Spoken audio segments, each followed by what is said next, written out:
Hello, ladies and gentlemen, and welcome to a Friday evening episode of Ted's Booze Cellar with me, your most gracious host, Ted.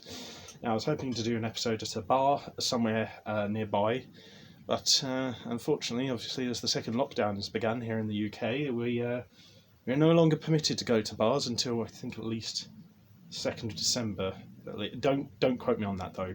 Double check the government guidelines on that. But today I'm with my housemate Alex. Hello, ladies and gentlemen. Right.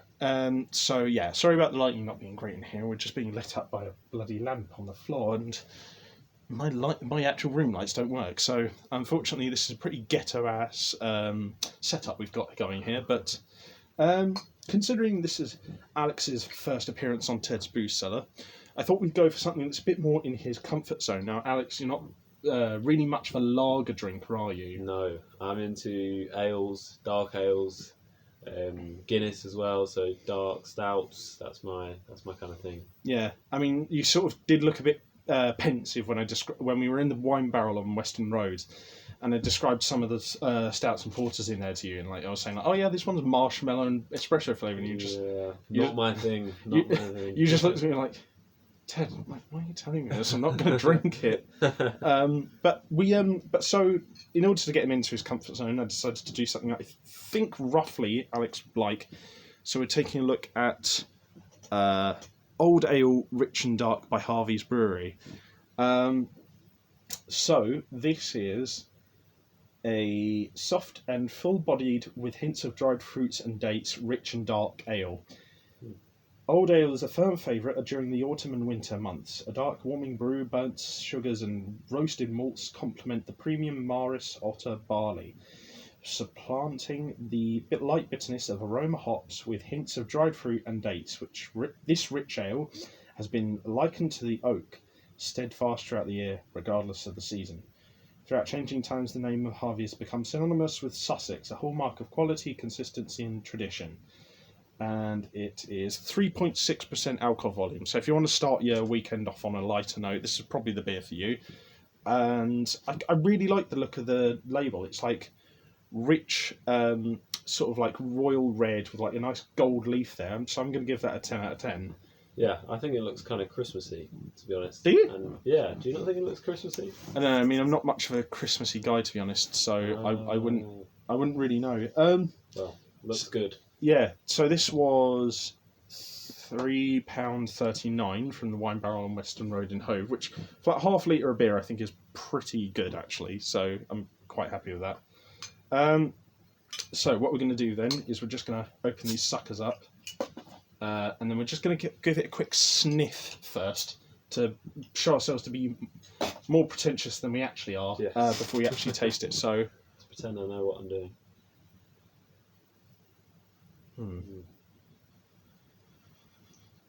It's an overflow. I don't know, it doesn't really smell of much to me. Oh no, actually no, I'm getting a bit of that datey sort of smell through there, actually, a bit. Sort of like this datey smell with like underlying this kind of rich, darker, sort of like amber ale smell, I guess. Yeah, I'm not really sure, to be honest. I'm not used to sniffing beers, so I'll have to work on my sniffing capabilities. I mean, hey, no, there's nothing wrong with not being a sniffing man. That sounds strange. That sounds so wrong. But it smells fine, so I'll give the smell like a 7 out of 10. It smells nice, it's just not super remarkable, is all. Yeah. So let's actually get on to the most important part of the video, which is the tasting. So, Cheers.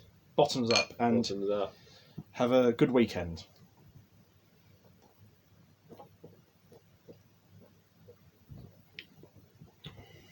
Ooh.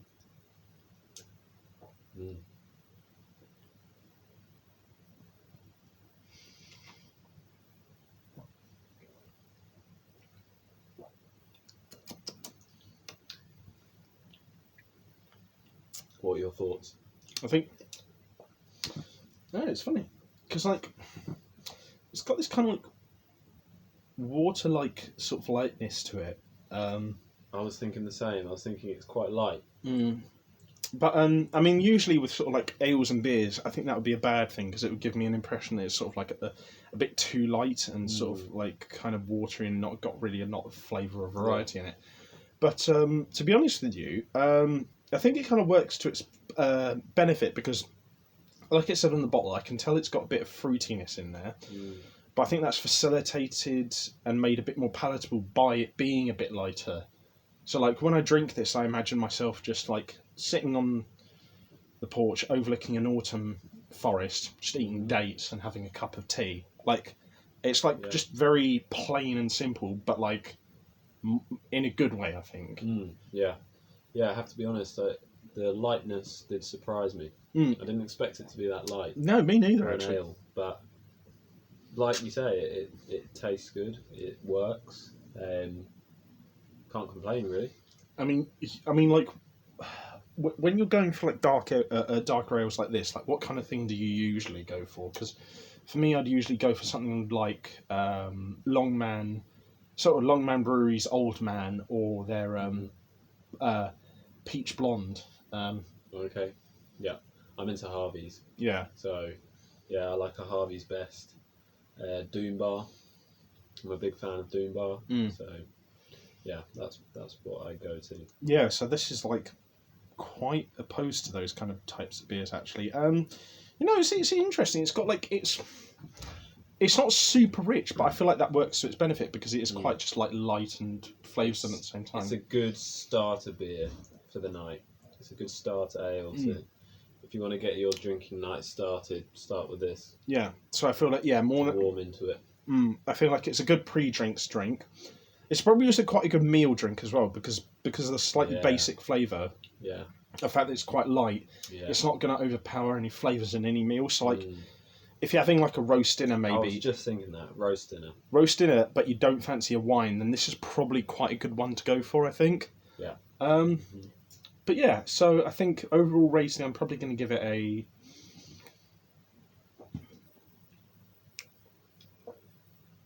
I'm going to say like an 8, I think. I'm going to go with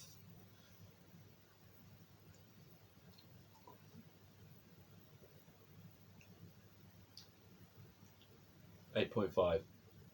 Wow, that's just about in the elite category then. Yeah, I like this. Good job, Harvey's. No, I mean, I probably wouldn't rate it that highly, but I can see why you would, considering you're probably a bit more into dark ales than I am. But no, it is well worth the $3.39. I think you paid for it, and it's one of the more. It's one of the beers more. It's one of the beers from Harvey that's more like that type of beer that you can just knock a few back and just feel fine with. Like, it's great for just relaxing with. So yeah, I think 8. Possibly pushing for an 8.25 if I'm really in the mood for it. So yeah, really well done, Harvey's. Definitely a buy. Definitely well worth the price. And yeah, I would thoroughly recommend this. So if you guys did like this video, leave a like, share and subscribe. If you have any suggestions for future episodes of Ted's Booze Cellar, leave them in the comments section down below. And if you want to check out anything else I do online, I'll leave the links to all my other online shenanigans in the video description below. And yeah, and once again, thanks to Alex for being here. Cheers. Thank you for having me on. Yeah, that's right. I mean, I know I'm the more arrogant sort of one who sort of thinks they're more of an internet sensation, which I am, ladies. But yeah, no, thank you for watching. As always, have fun, stay safe with whatever you're doing, wash your hands, take a mask with you to the shops, drink responsibly, know your limits. I will see you guys next time at the bar on Ted's Booze Cellar. Stay safe.